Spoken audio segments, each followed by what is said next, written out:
जलसा भी गांव का है, माहौल भी गांव का है, और मुझे पूरा यकीन है कि माइक भी गांव का है। इसलिए माइक नहीं, आज की नाइट देखना है और मेरी इससे फाइट देखना है। सिचुएशन कितनी है टाइट देखना है। बात समझ में आ रही है ना? अब आइए जिस आयत करीमा की कि एक हिस्से की मैंने तिलावत की है, अल्लाह पाक का इरशादे वाला शान है,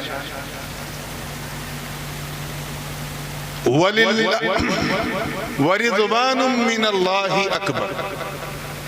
तर्जुमा, और अल्लाह की रजा सबसे बड़ी है, सबसे अजीम है, सबसे महान है।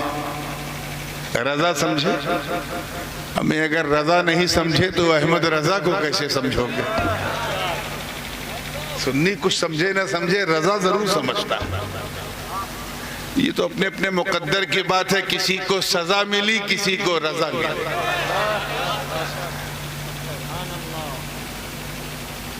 अल्लाह की रजा यानी अल्लाह की खुशनुदी बहुत महान है। The pleasure of Almighty Allah is so great. अल्लाह को राजी करना ही सबसे बड़ी चीज है। अब तो क्लियर हो गया।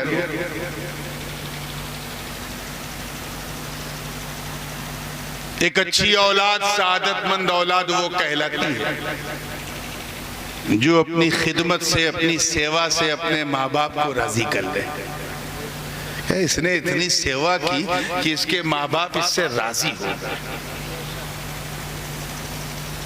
एक अच्छा शागिर्द भी वही कहलाता है जो अपनी मेहनत से, अपनी लगन से, अपनी बेइंतहा पढ़ाई से अपने उस्ताद को राजी कर ले। एक अच्छा मुरीद, सादतमंद मुरीद भी वही कहलाता है जो अपनी मोहब्बत से, अपनी चाहत से, अपनी निस्बत से और अपनी खिदमत से अपने पीर को राजी करे। लेकिन एक अच्छा बंदा वो है जो अपने मौला को राजी करे, अपने रब को राजी करे। याद रखिएगा, अगर अल्लाह राजी है तो जहान राजी, और अल्लाह राजी नहीं तो फिर किसी को राजी करने से कुछ नहीं मिलेगा। Because we all came in this world to please Almighty Allah. हमारे जीवन का सिर्फ एक ही उपदेश है, एक ही टारगेट है, और वो ये है कि बस अल्लाह राजी हो जाए।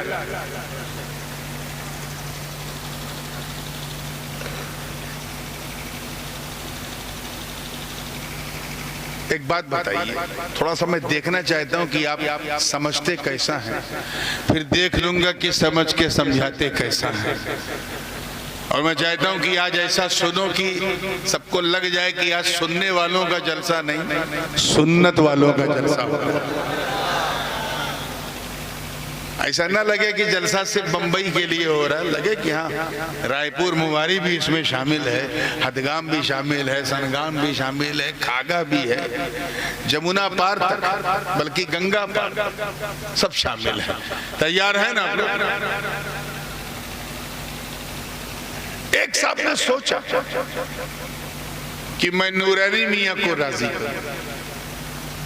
हालांकि सच्ची बात यह है कि मैं इस लायक बिल्कुल नहीं हूं कि मुझे राजी किया जाए, एब्सोल्युटली नॉट। बहुत ही एक मामूली सा इंसान है, मगर वो मेरा मुरीद था, अकीदत रखता था। उसने सोचा कुछ ऐसा करूं कि हजरत खुश हो जाएं, प्रसन्न हो जाएं, राजी हो जाएं। किसी ने उसको राय दी कि एक काम कर, हजरत को घर में दावत दे और बढ़िया खाना बना के खिला दे, हजरत खुश हो जाएंगे। मैं उसके घर पहुंचा, क्या दस्तरखान था। चिकन भी है, मटन भी है, कोरमा भी है, शावरमा भी है, बास्तरमा भी है, इटालियन भी है, टर्किश भी है, चाइनीज भी है, बिरयानी भी है। अब उधर बिरयानी, इधर नूरानी। देखा तो हो गई परेशानी। ऐसा नहीं कि खाना अच्छा नहीं था, एक्स्ट्राऑर्डिनरी डिलीशियस, अति स्वादिष्ट व्यंजन, जबरदस्त, मगर मुझे मजा नहीं आया क्योंकि खाना मेरी पसंद के मुताबिक नहीं था। मुझे क्या पसंद है हजरत जानते हैं, हजरत का पूरा घर जानता है। सादी रोटी हो, सादा चावल हो, सादी दाल हो, सादी सब्जी हो, यानी खाना जितना सादा होगा दुआ उतनी ज्यादा होगा। बहुत सस्ती हम लोगों को दावत देना, 200 रुपए में दावत हो जाएगी, इतनी सस्ती दावत। इसीलिए तो होशियार लोग हम ही लोगों के पास आते हैं कि दावत सस्ती में होती है। तवज्जो चाहूंगा, मुस्कुरा के फ्रेश हुए तो जहन को वहीं लाई। अब मैंने चटक मटक मुशर्रब मुरगन खाना देखा तो बस 2 रोटी खा के उठ गया। क्या समझे इस मिसाल से, कुछ समझ में आया? बिला तशबीह, तवज्जो चाहूंगा जुमला जाया ना हो, बिला तशबीह। जिस तरह मेहमान को राजी करने के लिए मेहमान की पसंद जानना जरूरी है, ऐसे ही रहमान को राजी करने के लिए रहमान की पसंद जानना जरूरी है। कुछ पल्ले पड़ रहा है? अब मेरी पसंद तो आप खटाखट जान जाओगे। आओ मुझसे 2.5 पूछ लो, मैं बता दूंगा सादा सादा बना दो, मुझे पसंद है। मसला यहाँ है कि हम अल्लाह की पसंद को कैसे जाने, हमारा उससे डायरेक्ट कोई कनेक्शन ही नहीं। वो अनंत है, हमारा अंत है, वो असीमित है, हम सीमित हैं, वो निराकार है, हमारा आकार है। वो रब है, हम मरबूब हैं, वो खालिक है, हम मखलूक हैं, वो राज़िक है, हम मरज़ूक हैं। वो बनाने वाला, हम बनने वाले, वो खिलाने वाला, हम खाने वाले, वो पिलाने वाला, हम पीने वाले। वो मालिक, तवज्जो समझ में आ रही बात, हम ममलूक। अल्लाह ने हमें 5 इंद्रियां दी, 5 sources of knowledge to recognise the things. 5 महान शक्तियां दी हैं, हवा से खमसा, जिसके जरिए हम किसी चीज का इदराक करते हैं, उसका पता लगाते हैं। मिसाल के तौर पे ये रंग नीला है कि पीला, देखा तो पता चला। ये आवाज मर्दी की है या औरत की, सुना तो पता चला। ये महक खुशबूदार है कि बदबूदार, सुगंध है कि दुर्गंध है, सूंघा तो पता चला। ये बिरयानी लखनऊ की है कि हैदराबाद की है कि मुरादाबाद की है या बिल्कुल बर्बाद की है, चखा तो पता चला। ये माइक ठंडा है कि गरम कड़ा है कि मुलायम, छुआ तो पता चला। तो these are the 5 sources of knowledge to recognise the things. ये हवा से खमसा, तवज्जो चाहूंगा जुमला जाया ना, ये 5 इंद्रियां जिनके जरिए हम किसी चीज को पहचानते हैं। मुझे बताओ फतेहपुर और कुर्बो जवार के मुसलमानों, जब हम अल्लाह को देख नहीं सकते, देख सकते, छू नहीं सकते, चख नहीं सकते, सूंघ नहीं सकते, सुन नहीं सकते, तो फिर उसकी पसंद कैसे जाने? How could you understand about the liking of Allah when you don't touch Allah? जब छू नहीं सकते तो उसकी पसंद कैसे जाने? मसला अटका, क्योंकि हमारी डायरेक्ट कनेक्टिविटी अल्लाह के साथ बोलो नहीं है। यही मसला मुरीद के साथ भी आया, बेचारा मुवारी का था, दावत देना चाहता था। मुफ्ती अब्दुल हक निजामी साहब के पास, नूरुल हक निजामी साहब के पास आया और कहा, मुफ्ती साहब आपने तो हजरत की अपने बचपने में बड़ी खिदमत की है, रौनाही से लेके लगातार किया है। हजरत ये बताइए, कल मेरे घर नूरानी मियाँ की दावत है, मैं क्या बनाऊं? मुफ्ती निजामी साहब ने खटाखट बता दिया, हजरत को खुश करना है तो बहुत महंगी दावत नहीं करना है। सादी रोटी बना दे, सादा चावल बना दे, सादी दाल बना दे, हरी हरी सब्जी रख दे, कुछ चटनी अचार रख दे, खट्टा मीठा कुछ कर दे, हजरत खुश हो जाएंगे। मैं उसके घर पहुंचा, मुरीद के घर सादा सादा खाना देखा, खाना था 2 रोटी खा लिया, 4। क्यों? क्योंकि खाना मेरी पसंद के मुताबिक था। ये पसंद किसने बताया? मुझसे तो मुरीद ने पूछा ही नहीं, आवाज आई, उसने बताया जो मेरे करीब। कैच करो यार, जो मेरे करीब है। क्यों? क्योंकि जो करीब होता, अल्लाह करे समझ में आ जाए, जो करीब होता है वही हबीब होता है। जो जितना करीब वो उतना हबीब। बिला तशबीह मेहमान की पसंद उसने बताया, जो मेहमान के करीब है। रहमान की पसंद उसने बताया, जो रहमान के करीब है। नारे तकबीर, नारे रिसालत, नारे रिसालत। शहजादे हुजूर गाजी मिल्लत अल्लामा नूरानी मियां साहब क़िबला। नारे तकबीर, नारे रिसालत। खांसी आ रही, पता नहीं कब थूकना।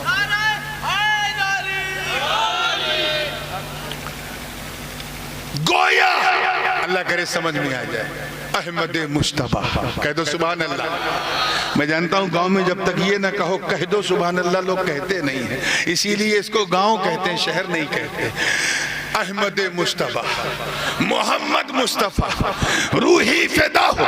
सल्लल्लाहु ने फरमाया अल्लाह को राजी करना है तो अपने हिसाब से मत राजी करो, अल्लाह को नहीं पसंद है। अपनी मान्यताओं पे आधारित धर्म का अनुसरण मत करो, अल्लाह को नहीं पसंद है। अपने अपने बिलीव्स को फॉलो मत करो, अल्लाह को नहीं पसंद है। तेजा पहाड़ों पे चढ़ के कदमों को अजियत मत दो, अल्लाह को नहीं पसंद है। अल्लाह को राजी करना है तो गुनाह मत करो, अल्लाह को नहीं पसंद है। चोरी मत करो, अल्लाह को नहीं पसंद है। गीबत मत करो, अल्लाह को नहीं पसंद है। झूठ मत बोलो, अल्लाह को नहीं पसंद है। ज़िना मत करो, अल्लाह को नहीं पसंद है। धोखाधड़ी मत करो, अल्लाह को नहीं पसंद है। हुजूर ने फरमाया अल्लाह को राजी करना है तो नमाज पढ़ो, अल्लाह को पसंद है। रोजा रखो, अल्लाह को पसंद है। हज करो, अल्लाह को पसंद है। ज़कात दो, अल्लाह को पसंद है। नेकियां करो, अल्लाह को पसंद है। खैरात करो, अल्लाह को पसंद है। यतीमों के सर पे हाथ रखो, अल्लाह को पसंद है। बेवाओं का सहारा बनो, अल्लाह को पसंद है। मदरसे बनाओ, अल्लाह को पसंद है। मस्जिदें बनाओ, अल्लाह को पसंद है। खानकाहें बनाओ, अल्लाह को पसंद है। अल्लाह वालों से मोहब्बत करो, अल्लाह को पसंद है। हुजूर ने फरमाया नमाज पढ़ो, सल्लू। क्या फरमाया? नमाज पढ़ो। क्या फरमाया? मतलब क्या है? यानी पिछली उम्मतों की कॉपी मत करो। हुजूर फरमा रहे हैं सल्लू कमा रअयतुमूनी उसल्ली, यानी नमाज वैसे ही पढ़ो जैसा मुझे पढ़ता हुआ देखते हो। मतलब सजदा वैसे ही करो जैसे मैं करता हूँ, रुकू वैसे ही करो जैसे मैं करता हूँ, क़याम वैसे ही करो जैसे मैं करता हूँ, खादे में वैसे ही बैठो जैसे मैं बैठता हूँ, तहियात वैसे ही पढ़ो जैसे मैं पढ़ता हूँ, सलाम वैसे ही फेरो जैसे मैं फेरता हूँ। तुझे हज करना है तो पिछली उम्मतों की कॉपी मत करो, बल्कि एहराम पहनो जैसे मैं पहनता हूँ। नियत करो जैसे मैं करता हूँ। तवाफ़े काबा करो जैसे मैं करता हूँ। सफा मरवा के बीच सई करो जैसे मैं करता हूँ। मैंने मुज़दलिफ़ा अरफ़ात में क़याम करो जैसे मैं करता हूँ। रमीए जमरात करो जैसे मैं करता हूँ। तुझे रोजा रखना है तो भूखा रहने से काम नहीं चलेगा, बल्कि सहरी करो जैसे मैं करता हूँ। नियत करो जैसे मैं करता हूँ। रोजा रखो जैसे मैं रखता हूँ। नमाजें पढ़ो जैसे मैं पढ़ता हूँ। तिलावत करो जैसे मैं करता हूँ। इफ्तार करो जैसे मैं करता हूँ। तरावी पढ़ो जैसे मैं पढ़ता हूँ। गोया आका फरमा रहे हैं, तवज्जो चाहूंगा जुमला ज़ाया ना। आका फरमा रहे हैं लोगों, अल्लाह को राजी करना तो बस मेरी सुन्नत पे चल। जब तू चलेगा तो सुन्नत मेरी अदा होगी, इबादत मौला की अदा होगी।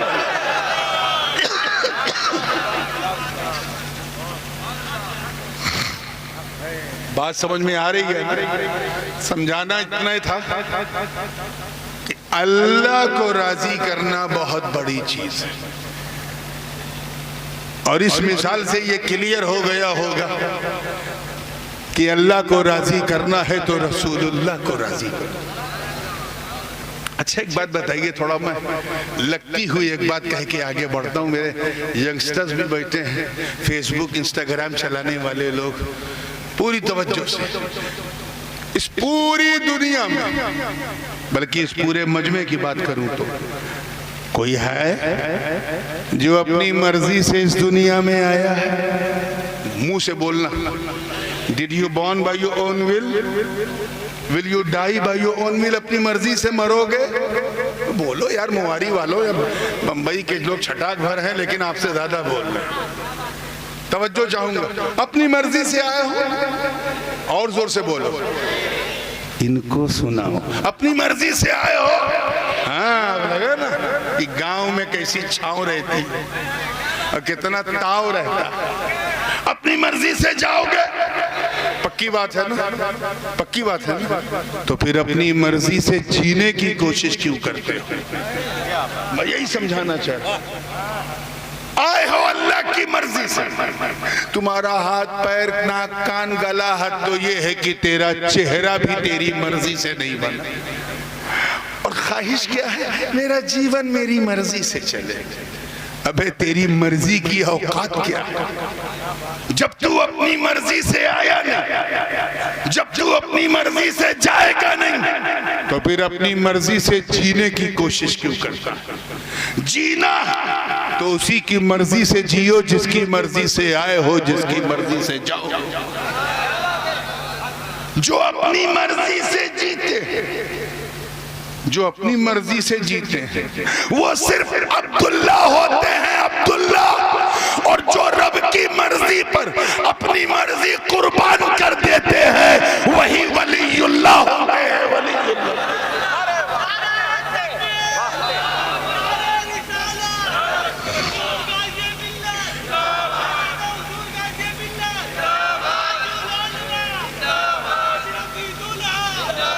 दश्ते करबला गवाह है मेरे दोस्तों। यजीद अपनी मर्जी चला रहा था, हुसैन रब की मर्जी चला रहा। यही वजह है कि कत्ल करने वाले यजीद को दुनिया भूल गई, कत्ल होने वाला हुसैन हर दिल में मौजूद है।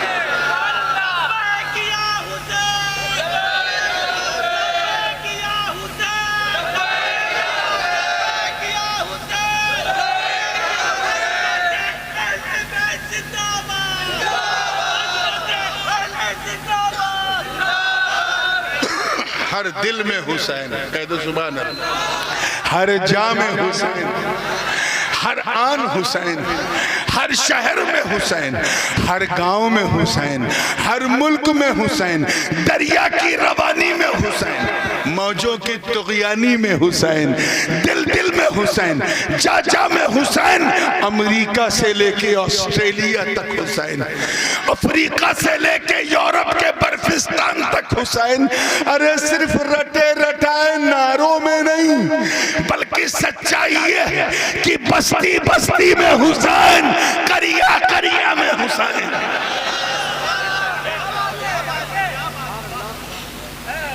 ये है उस बंदे का जज्बा जो अपनी मर्जी से नहीं रब की मर्जी को प्रेफरेंस देता है। और अल्लाह की मर्जी पे चलना तो मुस्तफा का दामन था, क्योंकि जिसे नबी मिल गए उसे खुदा मिल गया। क्लियर हो रहा है कि नहीं हो रहा? आई इसको थोड़ा सा, अगर आप लोग गांव वालों इजाजत दो तो उलमा बैठे, थोड़ी सी कुछ बातें इनके ज़ौक़ की भी हो जाए कि ये बोर ना हो। इजाजत है? आप कैच कर लो तो आपके लिए बोनस है, ठीक है ना? नूरुल हक साहब कहाँ है? सब मिसाल देंगे ना हज़रत। अब यहाँ आप ही को बैठना है, जानशीन है। तवज्जो चाहूंगा। एक को तो मैं अफ्रीका लेके चला गया। आइए मुस्कुरा के फ्रेश हुए तो जहन ये देखिए, हजरत हकीम मिल्लत बैठे हैं और मुफ्ती निजामी साहब बैठे हैं। अगरचे रिश्ते में बाप बेटे हैं लेकिन दोनों की जात अलग है, शान अलग है, पहचान अलग है, चेहरा अलग है, उम्र अलग है, जौहर अलग है, अर्ज अलग है, हयूला अलग है, सूरत जिस्मिया अलग है। दोनों एक दूसरे से अलग है कि नहीं? बोलो, है ना? जो मुफ्ती साहब हैं वो हकीम मिल्लत नहीं, जो हकीम मिल्लत हैं वो मुफ्ती साहब नहीं। क्लियर है? अब अगर मैं किसी बात से खुश होकर मुफ्ती साहब की जेब में 100 रुपए डाल दूं तो मुफ्ती साहब खुश होंगे ना? दूसरा का है खुश। भाई दो आदमी बैठे थे, नात पढ़ रहे थे, एक साहब उठ के आए, उन्होंने एक की जेब में पैसा डाला, तो जिसकी जेब में डाला राजी वो होगा या दूसरा होगा? दूसरा नहीं होगा, क्योंकि राजी वही होता है जिसे खुशी मिलती है। अब अगर मैं ये कहूं आपसे कि ये दोनों हजरात, तवज्जो है, थोड़ी सी इल्मी बातें कैच करना मैं उलमा के लिए, ये दोनों हजरात ज्यादा हकदार हैं कि इन दोनों को राजी किया जाए, तो बात बिल्कुल ठीक है, बिल्कुल ग्रामेटिकली भी ठीक है ये जुमला। भाई जब हक दो का है तो राजी भी दो को करो ना। एक को राजी करने से दूसरा राजी हो, इसकी कोई गारंटी है नहीं। तो जब अधिकार दोनों का है तो राजी भी दोनों को करो, खुश भी दोनों को करो। एक को खुश करने से दूसरा खुश हो ये कोई जरूरी नहीं। तो यहाँ जात अलग है, इसीलिए ये बात अलग है, ठीक है ना। अब आओ कुरान की तरफ। एक तरफ है जाते जलालत अल्लाह की जात, एक तरफ है जाते रिसालत मुस्तफा की जात। दोनों की जात अलग है, सिफात अलग है। एक वो है जो लम यलिद वलम यूलद वलम यकुल लहू कुफुवन अहद, दूसरा वो है जो हसनैन का नाना है, फातिमा का बाबा है, अली का भैया है, अब्दुल मुत्तलिब का पोता है। एक वो है जिसने इंसान को पैदा किया, दूसरा वो है जो इंसान बन के दुनिया में आया। दोनों का जौहर अलग, दोनों की शान अलग है कि नहीं? बोलो मोहरी वालों, सब क्लियर है ना। अब कुरान का फैसला सुनो। अल्लाह व रसूलुहु अहक्कु अन युरदूह, अल्लाह और उसका रसूल ज्यादा हकदार है कि उसे राजी किया जाए। उलमा जानते हैं कि जब तस्निया मर्जा दो हो तो ज़मीर जो है वो तस्निया की आती है, तो ग्रामेटिकली होना था अल्लाह व रसूलुहु अहक्कु अन युरदूहुमा होना था, लेकिन हुमा नहीं हूँ। तर्जमा अल्लाह, तवज्जो से, अल्लाह और उसका रसूल ज्यादा हकदार हैं कि उसे, देखिए कितने लोग कैच कर रहे हैं, उसे राजी किया जाए। ये नहीं कि उन दोनों को राजी किया जाए।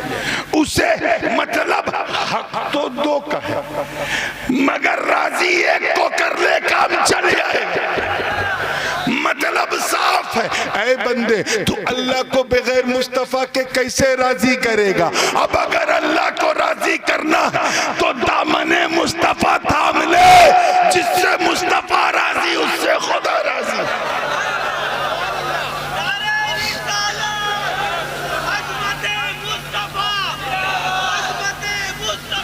तभी तो आला हजरत, अब तो बोल दो गांव वालों, अजीमुल बरकत, इमाम इश्क व मोहब्बत, दरियाए रहमत, कंजुल करामत, जबलुल इस्तिकामत, हक्कानियत की शान, सुन्नियों की जान, अहमद रजा खान अलैहि रहमत व रिज़वान, जब इस रात से पर्दा हटाया तो यूं अर्ज किया कि या रसूल अल्लाह, मैं तो मालिक ही कहूंगा कि हो मालिक के हबीब, यानी महबूब व मुहिब में नहीं मेरा तेरा।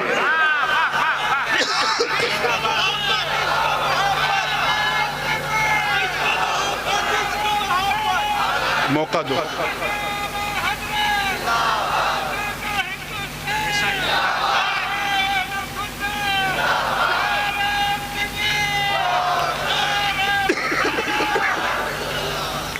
बात समझ में आ रही है ना? हालांकि बड़ा नाजुक मोड़ था, लेकिन आप माशाल्लाह आपने कैच कर लिया, समझो बैठे बैठे मैच कर लिया। अल्लाह को राजी करो। आइए थोड़ी सी बात इस पर हो जाए, थोड़ा सा इस्लाही तबीयत बनाए, मिजाज बनाए। सूफिया किराम फरमाते हैं कि the easiest way to get pleasure of अल्लाह is to have a fear of अल्लाह। अल्लाह को राजी करना है तो उससे डरना सीखो। जो जितना डरता जाएगा उतना राजी करता जाएगा। ये डर बड़ी अजीब चीज होती है। आजकल देखिए ना, पूरे देश में एक भय का एक अजीब माहौल बनाया जा रहा है। नफरती माहौल, भय वाला। मनोवैज्ञानिक रूप से इंसान जिससे जितना डरता है उतना दूर भागता है। बात है कि नहीं? अरे भाई आप सड़क पे चल रहे, पगडंडी पे खेत की, एक काला काला फिटारा सांप आपके सामने ऐसे फन खोल के बैठ जाए और आपके हाथ में डंडा वंडा कुछ नहीं, क्या करोगे? जोर से बोलना। भागोगे। क्या करोगे? बोलो भाई। भागोगे। ये कौन भगा रहा है? भय भगा रहा है, डर कि भागे नहीं तो ये डस लेगा, खत्म हो जाए। घर में बैठे थे, अचानक इन्फ्लूजन हुआ, आग लग गई, क्या करोगे? उसी आग में बैठोगे? बोलिए क्या करोगे? भागोगे। अक्ल ने कहा भाग जा, नहीं तो भागने लायक भी नहीं रहेगा। डर ने आपको भगाया कि भाग भाग जान बचा। क्या समझा कि इंसान, देखिए कितने लोग कैच कर रहे हैं, इंसान जिससे जितना डरता है उतना दूर भागता है। उतना दूर, ये क्लियर हो गया कि मनुष्य जिससे जितना डरता है उतना, बोल दो भाई यार, मैं तो परेशान हो गया, उतना दूर भागता है। लेकिन केवल सिर्फ अल्लाह का खौफ, अल्लाह का डर इतना बेमिसाल होता कि बंदा जितना अल्लाह से डरता जाता है उतना अल्लाह के करीब होता जाता है। तो अल्लाह के करीब होना है तो उससे डरना शुरू कर। हजरत ख्वाजा उवैस करनी रज़ी अल्लाह ताला अन्हु, अक्सर मैं ये वाक़या बसा औक़ात तकरीर में बयान करता हूँ। जंगल में इबादत कर रहे हैं, रस्मी तौर पे न सुनिए, जैसे आप हर साल जाते, थोड़ा सा लगे कि जन्नत कमाने बैठे। तवज्जो के साथ, आप तो एक रात जागते हैं, मुझे याद नहीं है कितनी हजार रात जागा। तवज्जो के साथ सुनिएगा तो मजा आएगा। तैयार हैं आप लोग? देखिए, जंगल में इबादत कर रहे हैं। कौन? नहीं आप लोग बंबई वाले नहीं, आप कौन? माशाअल्लाह, ख्वाजा उवैस करनी। उनकी बकरियां आराम से घास चर रही हैं और एक भेड़िया गर्दन घुमा घुमा के उनकी बकरियों की रक्षा कर रहा है। भेड़ नहीं, भेड़िया। भेड़िया समझे ना? अंग्रेजी में कहते हैं हाइना। बात समझ में आई ना? वो लंबे दांत वाला, नोकीले दांत वाला। शेर होता तो मैं यकीन कर लिया, लायन। मैं जानता हूँ शेर जितना खूंखार होता है उससे ज्यादा खुददार होता है। शेर अगर पेट भर के खाना खा ले तो you can walk with the lion, तुम उसके साथ टहल घूम सकते। और ये मैं कोई सुनी सुनाई बात नहीं कर रहा हूँ, जाती तजर्बा। एक मर्तबा मैं जिम्बाब्वे ज़म्बिया के बॉर्डर पे था, जंगल में देखा कि रेंजर ने पेट भर के शेर को खिलाया। शेर खा के मस्ती में था। मैंने कहा अब तो ये डेंजर नहीं करनी, डेंजर नहीं। मैंने कहा can I walk with the lion? Yes let's go. मैं 500 मीटर उस शेर के साथ चला, बिल्ली बना के उसे चला। मुझे मालूम है ये खतरा नहीं है। अब ये और बात है कि शेर के साथ चलने के लिए सीने में भी शेर वाला दिल चाहिए, ये सबके बस का रोग नहीं। मगर मेरे दोस्तों, भेड़िया ऐसा दरिंदा है, भेड़िया, कि इतना खा ले कि सांस नहीं ले पाए, गर्दन तक खा ले। और सामने बकरी दिख जाए, भेड़ दिख जाए तो नोचेगा जरूर, चाहे खाए नहीं। और यहाँ ख्वाजा उवैस मस्ती में इबादत कर रहे, बकरियां आराम से घास चर रही हैं और भेड़िया गर्दन घुमा घुमा के बकरियों की रक्षा कर रहा है। एक राहगीर का गुजर हुआ, मुसाफिर का। उसने जब ऐसा अद्भुत, अविश्वसनीय, अकल्पनीय, इनक्रेडिबल, अनबिलीवेबल मंजर देखा, उससे रहा नहीं गया। उसने पूछा बाबा, तवज्जो है आप लोगों की, पूछा बाबा आपको इस भेड़िए से डर नहीं लगता? नहीं लगता? तो ख्वाजा उवैस करनी ने सर उठाया और मुस्कुरा के कहा तू मेरी बात कर रहा है, मेरी बकरियों को भी इससे डर नहीं लगता। तवज्जो, वो क्यों का? सुन, अल्लाह करे बात समझ में आए। सुन, जब तक मैं अल्लाह से नहीं डरता था, इस भेड़िए से डरता था। जब से मैं अल्लाह से डरने लगा, ये भेड़िया इसलिए है रायपुर, मुवारी और कुर्गो जवार के मुसलमानों, मायूस मत रहो। अगर तुम चाहते हो कि हमारे समाज में छुपे हुए भेड़िए हमसे डरे, अगर तुम चाहते हो कि भारत की गंगा जमुनी सभ्यता को मिटाने वाले असामाजिक तत्व हमसे डरे, अगर तुम चाहते हो कि इस्लाम को आंख दिखाने वाली तागूती ताकतें हमसे डरे, तो तुम्हें कोई अनैतिक काम नहीं करना है, कोई गैर कानूनी काम नहीं करना है, तुम्हें कानून को अपने हाथ में नहीं लेना है। अगर पूरे सिनेरियो को चेंज करना है तो बस अल्लाह से डरना शुरू करो। तुम अल्लाह से डरोगे, अल्लाह के दुश्मन तुमसे डरेंगे। मगर हमारा हाल ये है, हमको सबसे डर लगता है सिवाय अल्लाह के, बिकॉज वी फॉरगॉट, हम भूल गए कि अल्लाह देख रहा है। इसीलिए तो हम झूठ भी बोलते हैं, क्योंकि हम इस बात को मानते हैं, जानते हैं, सॉरी, इस बात को जानते हैं कि अल्लाह देख रहा है, मानते नहीं। वरना अगर मान जाएं कि अल्लाह देख रहा है, तो जिस वक्त तुम शराब की बोतल को हाथ लगाओगे, फौरन तुम्हारा दिल कहेगा बोतल तोड़ दे, अल्लाह देख रहा है।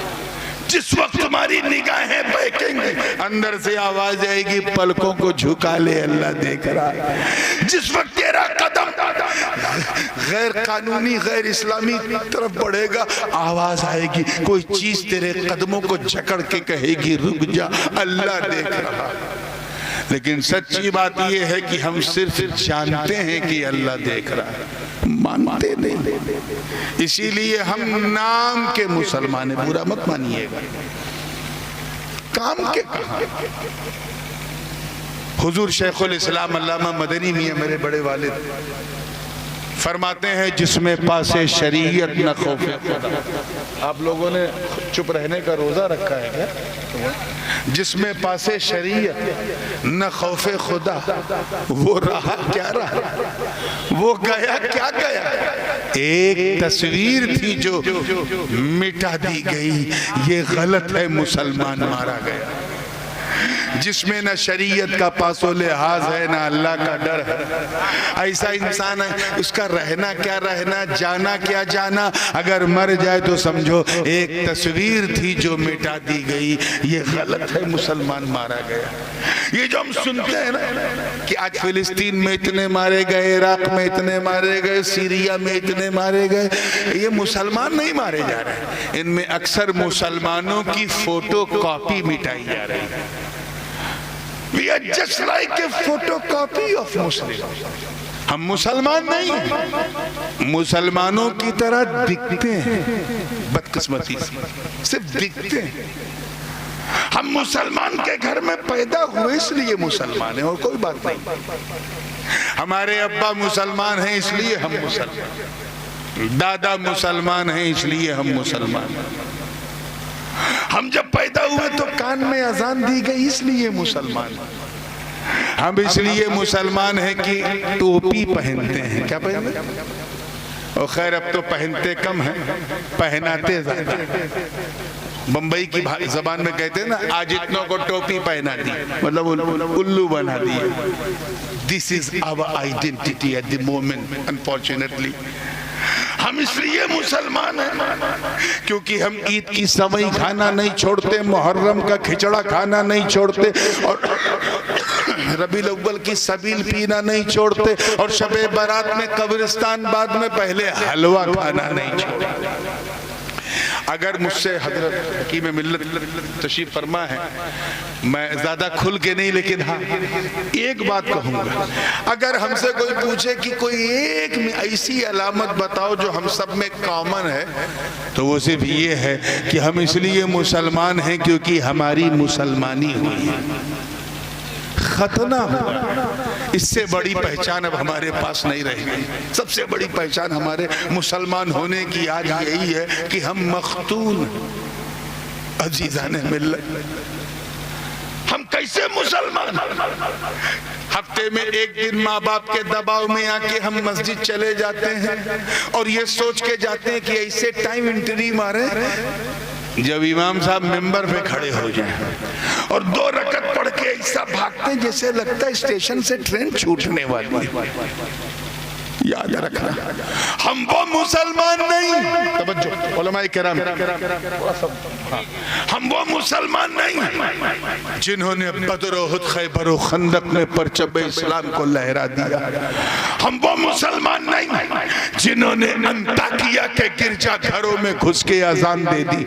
हम वो मुसलमान नहीं जिन्होंने रोमा के गुरूर को मिट्टी में मिला दिया। हम वो मुसलमान नहीं जिनके तसव्वुर से कैसर और किसरा के ऐवान में जलजले आ जाए। हम वो मुसलमान नहीं है जो नबी के वजू के कतरों को भी जमीन पे गिरने न दे। हम वो मुसलमान नहीं हैं जिन्होंने, तवज्जो चाहूंगा इस नुक्ते पे, जिन्होंने मैदान बदर और हुनैन में अपने काफिर रिश्तेदारों के खिलाफ तलवार उठाकर ये पैगाम दे दिया कि ऐ लोगों, रिश्तेदारी और है, मुस्तफा की वफादारी और।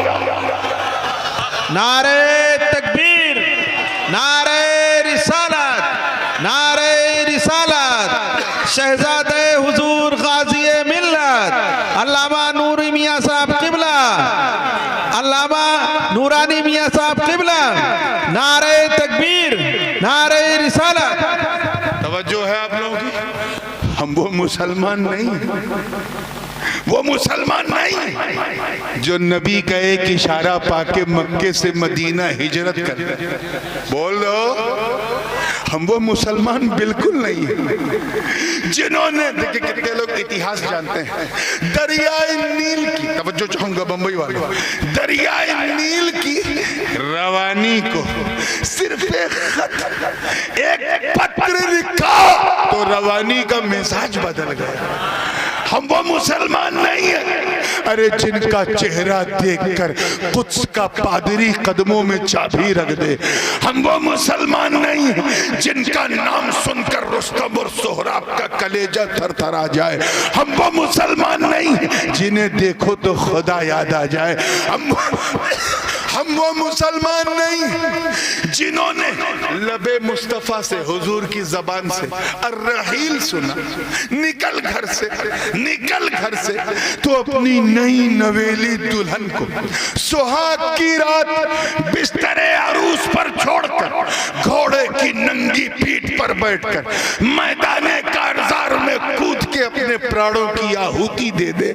हम वो मुसलमान नहीं है जिन्होंने फतह कादिसिया के लिए साद इब्ने अबी वक्कास की कमान में शामिल होके जब इराक का रुख किया और सामने दरियाए दजला की उफान मारती लहरों ने रोका तो उन्होंने न आव देखा न ताव देखा, बल्कि फरते इस्तिशहाद में उसी बहती दरिया में अपने घोड़ों को दौड़ा दिया। और इस मंजर को देखकर शायरे मशरिक को भी कहना पड़ा कि दश्त तो दश्त है, दरिया भी न छोड़े हमने, बहरे जुल्मात में दौड़ा दिए घोड़े।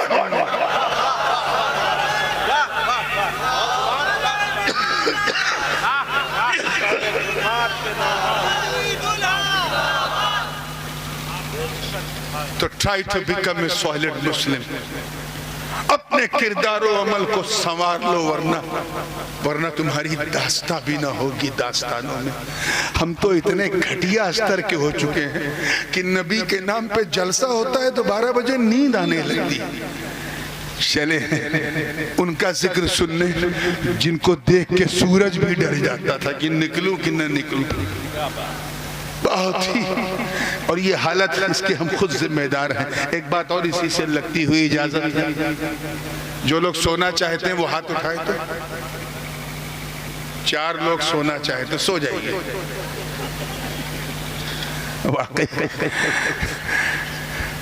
चलिए कम से कम इस बूढ़ी रात में आपको मुस्कुराना तो आया। और वैसे भी जब सुन्नी मुस्कुराता है तो बदअकीदा जरा घबराता है। अल्लाह ये मुस्कान आपके चेहरों पे सलामत हो। अल्लाह ये मुस्कान आपके चेहरों पे सलामत हो। वो नाम सुना उसका आपने, हज्जाज बिन यूसुफ? खाली मुंडी हिलाई हो या बताओगे कितने लोगों ने हज्जाज बिन यूसुफ का नाम सुना? जिन्होंने नहीं सुना है वो हाथ ना उठाए। अच्छा, पूरे मजमे में सिर्फ 6-7 लोग गिरा, तो फिर सुन लो। बड़ा क्रूर शासक, जालिम था। कौन था? हज्जाज बिन यूसुफ। सहाबा और ताबईन के खून से अपने हाथों को रंगे हुए थे। सहाबा का कातिल, ताबईन का कातिल, अइम्मे दीन का कातिल। इतना क्रूर शासक था। देखे कितने लोग पहुंच रहे हैं जहां मैं पहुंचाना नहीं चाहता, लेकिन पहुंच रहे हैं कि जिस गुरु के मार्गदर्शन में रह के उसने राजनीति सीखी, उसी गुरु को साइड में बैठाल के उनकी कुर्सी पे बैठ गया। कौन? हज्जाज बिन यूसुफ। गुरु के जमाने में जो सोने के सिक्के चलते थे, अशरफियां, दीनार, उन्हें पिघला कर, गला कर आग में, आज की मॉडर्न लैंग्वेज में कहें तो डीमोनेटाइज करके, नोटबंदी करके अपने नाम का सिक्का चलाया। हज्जाज बिन यूसुफ इतना जालिम था कि सबको डरा के रखता था, भय का माहौल बना के। उसे मालूम था कि सबसे बड़ा मीडिया जो है वो जुमा, इसीलिए उसने बसरा और मज़ाफात की सारी मस्जिदों पर कंट्रोल कर लिया और हर मस्जिद के इमाम को डरा दिया कि मेरा खुतबा नहीं पढ़ा तो अंदर कर दिया जाएगा। यानी पूरे मीडिया तंत्र को अपनी गोदी में बिठा लिया। कौन? हज्जाज बिन यूसुफ। यार मैं हज्जाज बिन यूसुफ की बात कर रहा हूँ, लगता आपका दिमाग कहीं और जा रहा है। जा रहा है तो जाने दो, लेकिन हज्जाज बिन यूसुफ इतना जालिम था, इतना जालिम था कि अगर कोई उसका खुतबा ना पढ़े ना तो हुकूमत की एजेंसीज जो है उस आदमी के खिलाफ लगा देता था और उसे पकड़ के डिटेंशन सेंटर में डिटेन कर दिया जाता था। कौन? हज्जाज बिन यूसुफ। हाँ, दिमाग इधर उधर मत ले जाओ, हज्जाज पे रखो। इतना क्रूर शासक था। एक बात और याद रखिएगा, जो जालिम होता है ऐसा नहीं कि वो हर काम गलत ही करता है, एक दो अच्छे काम भी करता है। हज्जाज ने भी किया। हज्जाज ने 2 काम तो इतना बड़ा किया है कि क्या बताऊं। एक ये कि उसने हम अजमियों के लिए इंडिया, पाकिस्तान, बांग्लादेश, ईरान और इधर सदर्न एशिया के लिए उसने कुरान पाक में ज़बर ज़ेर पेश, एराब व नुक्ते, 1 नुक्ता बे का तो 2 नुक्ता ते का तो 3 नुक्ता से का, ये उसने नुक्ते ज़बर ज़ेर लगा दिए ताकि हम कुरान पाक पढ़ सकें। और दूसरा उसने बड़ा काम ये किया कि हिंदुस्तान की तरफ मोहम्मद बिन कासिम को भेजा, जिसने चढ़ाई की तो सिंध फतेह हुआ। अब इन 2 कामों की वजह से अल्लाह अगर उसे माफ कर दे तो उसका फजल है, और ना माफ करे तो उसका अदल है, क्योंकि वो सहाबा और ताबईन का कातिल, लोगों पर अत्याचार करने वाला। कौन? हाँ, दिमाग इधर उधर मत ले जाइएगा। हज्जाज बिन यूसुफ। एक मुरीद ख्वाजा हसन बसरी के पास आया, हजरत अर्ज किया, हुजूर ये अल्लाह ताला हज्जाज बिन यूसुफ को हटा क्यों नहीं देता? ये इतना जालिम बर्बर, लोगों के खून पीने वाला, अल्लाह इसे कुर्सी से हटा क्यों नहीं देता? इतना सुनना था ख्वाजा हसन बसरी के चेहरे पे। जलाल और जमाल का एक मुश्तरका रंग आया और फरमाते हैं वो तारीख साज अल्फाज का, सुन, मा जाअल हज्जाज इल्ला बिदुनूबिना। हज्जाज बिन यूसुफ सिर्फ हमारे गुनाहों की वजह से आया। किस लिए आया? नर्वस ना हो, हमारे गुनाहों, यानी हमने जो गुनाह किए हैं हमें सबक सिखाने के लिए अल्लाह ने हमारे सरों पे हज्जाज बिन यूसुफ को बिठाया। रायपुर से लेके हदगाम और सनगांव तक, खागा और फतेहपुर और आसपास के कुर्बो जवार के गयूर मुसलमानों, मुझे बताओ, आज से लगभग 14 या 1400 साल पहले जो भी मुट्ठी भर गुनहगार थे, मुट्ठी भर, उनके लिए अल्लाह ने हज्जाज बिन यूसुफ जैसे जालिम को बिठाया। आज के गुनहगारों को देखते तो क्या कहते? ये रात दिन शराब कबाब और शबाब के पीछे दौड़ने वाली इस कौम को देखते तो क्या कहते? ये रात के अंधेरों में मोबाइल के जरिए चैटिंग और चीटिंग करने वाली इस नौजवान नस्ल को देखते तो क्या कहते? ये नमाज रोजा छोड़कर, तिलावत छोड़कर मोबाइल में इंस्टाग्राम पे सर्फिंग करने वाले इन छोकरों को देखते तो क्या कहते? ये 4 पैसे कमाकर अपने माँ बाप को आंखें दिखाने वाली इस नौजवान नस्ल को देखते तो क्या कहते? अरे तू बंबई क्या गया, दिल्ली कलकत्ते क्या गया, बेंगलोर क्या गया, 4 पैसे तेरे हाथ में क्या है? तू इतना बड़ा हो गया कि तूने अपनी माँ की तौहीन कर दी, अपने बाबा की तौहीन कर दी। अरे तेरी जिंदगी में एक नई नवेली दुल्हन क्या आई, तेरा मिजाज बदल गया।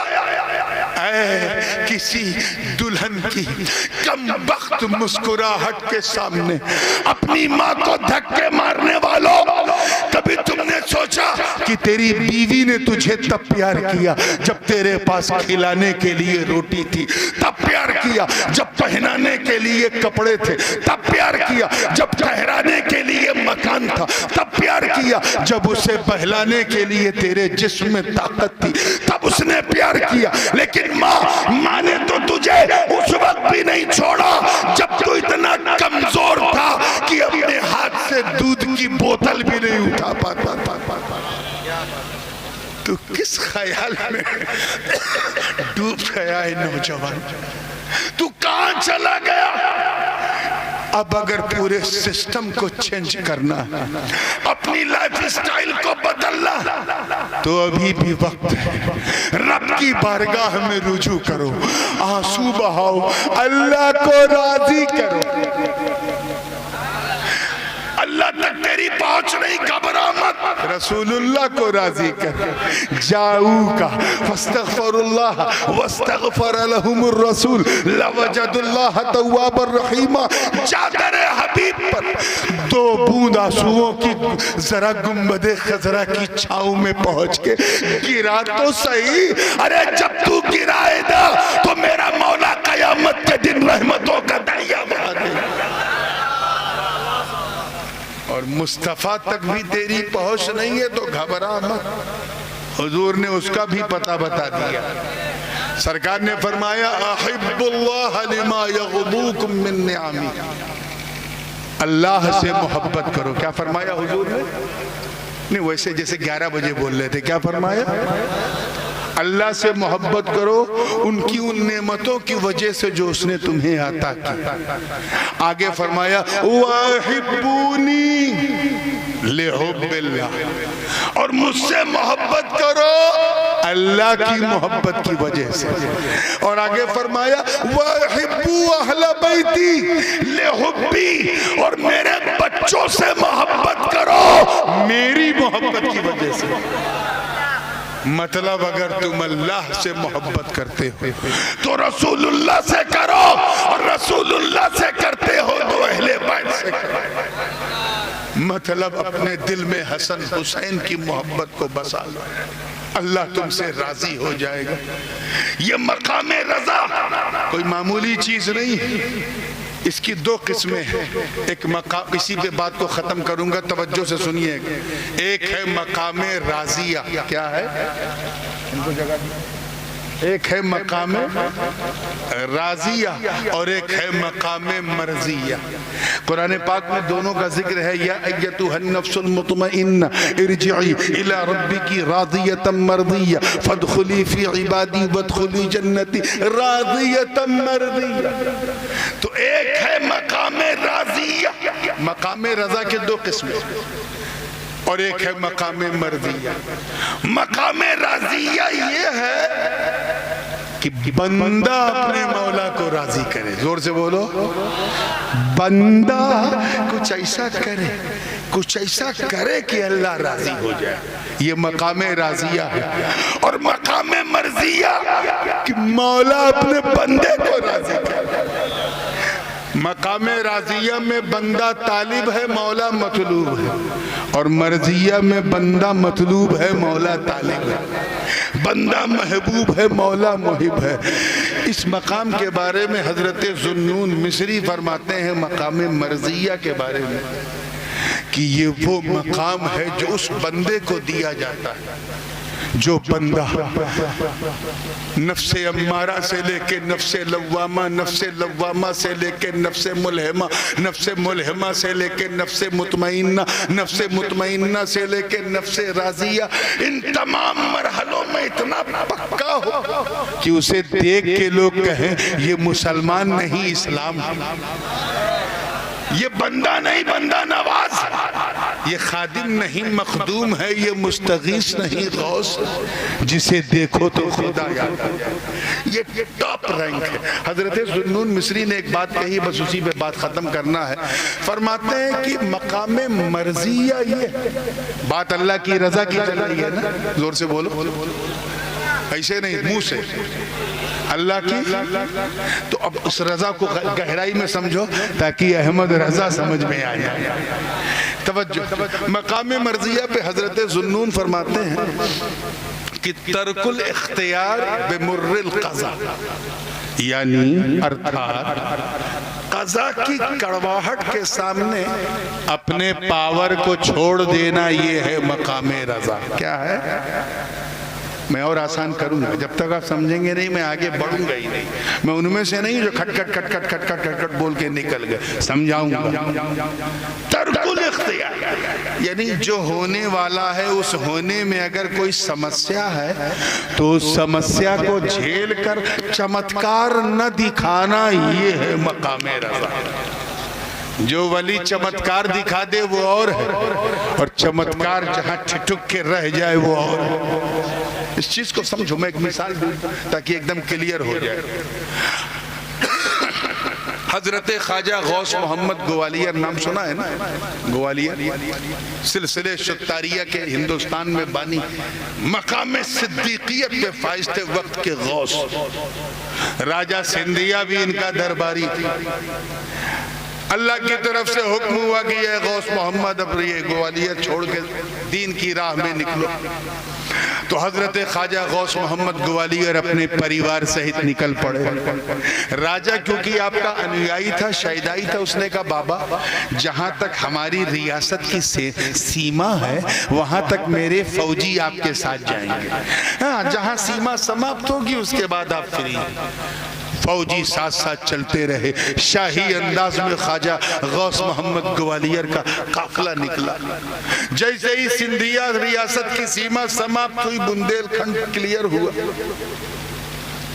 थोड़ा सा आगे बढ़े थे कि हजरत ख्वाजा गौस मोहम्मद ग्वालियर के काफिले पर डाकुओं ने हमला किया। क्या किया?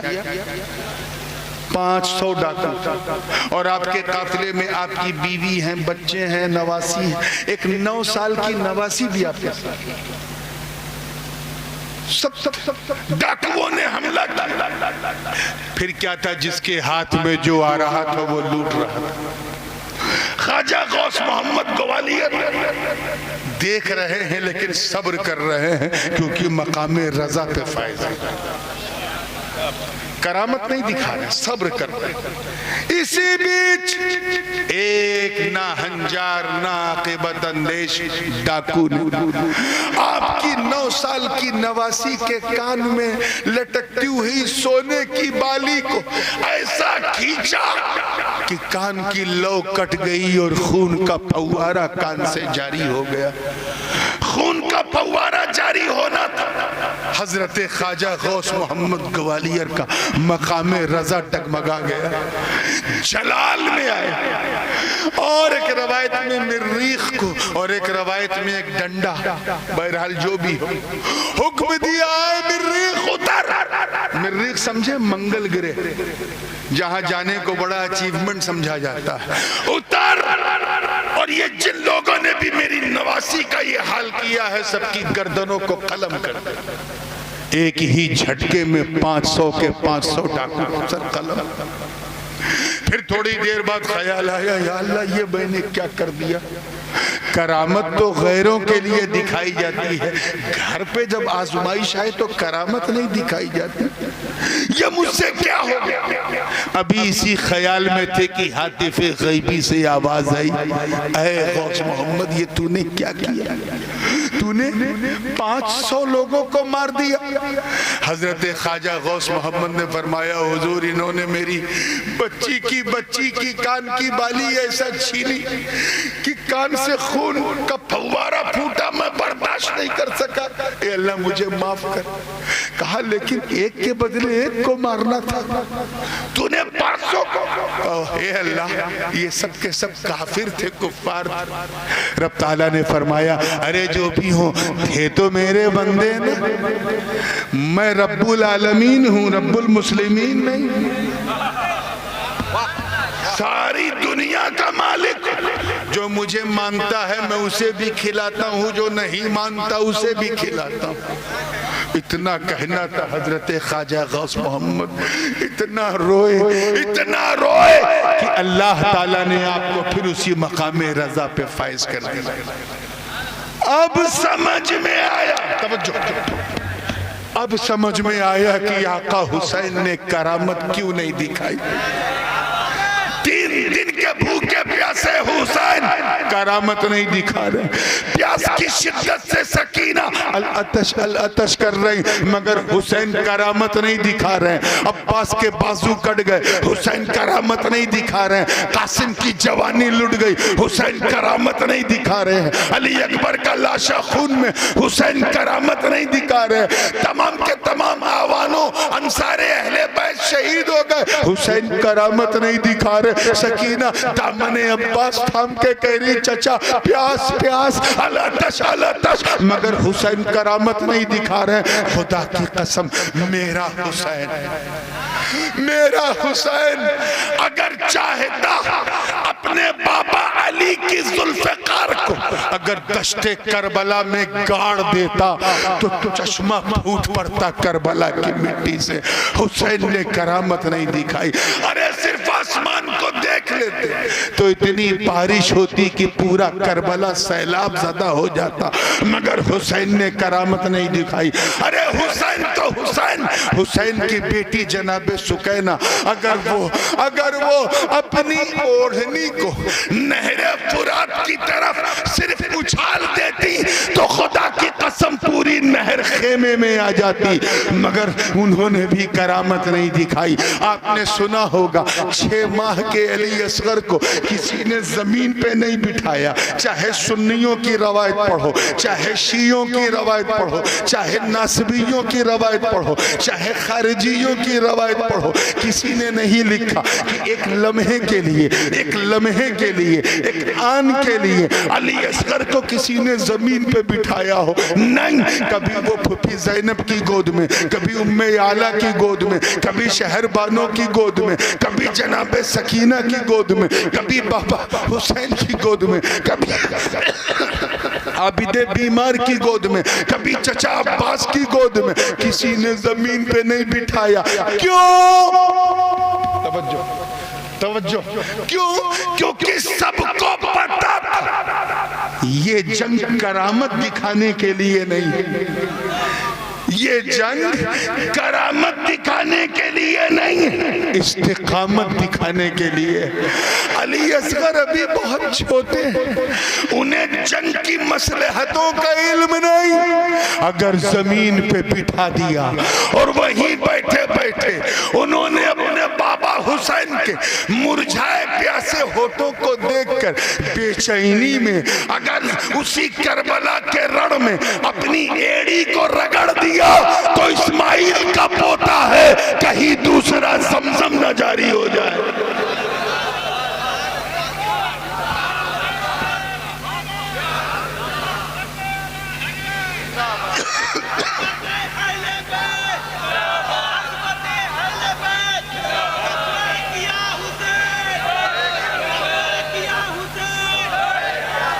हुसैन ने करामात बोलो, और इमाम हुसैन के बेटे के बेटे के बेटे के बेटे के बेटे के बेटे के बेटे हैं गरीब नवाज। 1 सेकंड सब्र नहीं किया। जैसे ही अन्ना सागर पे पैरा लगा, इन्होंने अपने खादिम से कहा, जा सागर से कह दे तुझे हसन संजरी ने बुलाया। पूरा सागर मेरे ख्वाजा के गागर में आ गया। हमें मामला क्या है? आका हुसैन करामत ना दिखाएं, उनका पोता करबला में करामत दिखाएं, मामला क्या है? नहीं सी ख्याल, माफ कीजिएगा खांसी बहुत आ रही है, मैं इसी ख्याल में उलझा था कि रहनुमाई आवाज आई, कहा सुन दोनों की ड्यूटी अलग है, कैच करो कैच करो, और इस ड्यूटी में छुपी हुई ब्यूटी भी अलग है। गरीब नवाज भारत में इस्लाम फैलाने के लिए आए थे और हुसैन करबला में इस्लाम बचाने के लिए आए थे। फैलाने के लिए करामत जरूरी है जो ख्वाजा ने दिखा दी, और बचाने के लिए इस्तिकामत जरूरी है जो जन्नत के राजा ने दिखा दी।